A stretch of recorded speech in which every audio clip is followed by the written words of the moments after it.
Ready to ditch the project chaos and become a project management master with Jira Software? Alright, let's dive right in.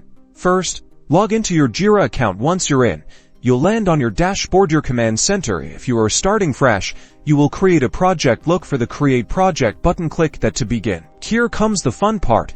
Choose a project template that suits your needs. Jira offers various templates, like Scrum, Kanban, or even software development specific ones. Select the one that best aligns with your project goals. Next, name your project something clear and easy to understand. Give it a key, which is a short, unique identifier for your project. Then, you can choose your project type. You can customize this to fit your team's project needs, and then click Create. Now you're in your project.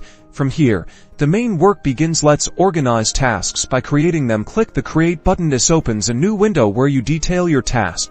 Give your task a descriptive title and a clear description. Assign it to a team member. Set a due date. Prioritize it if needed. Label and then save the task. You can repeat these steps to add more tasks. Now, watch the magic happen.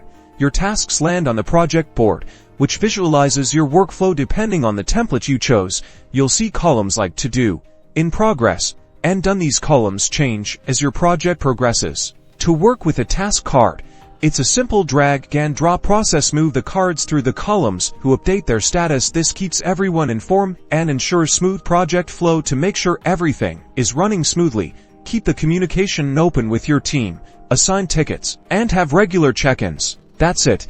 You're well on your way to Jira Mastery. You now know how to create a project, add tasks, and track your progress, ensuring that your team stays engaged and your projects are successful.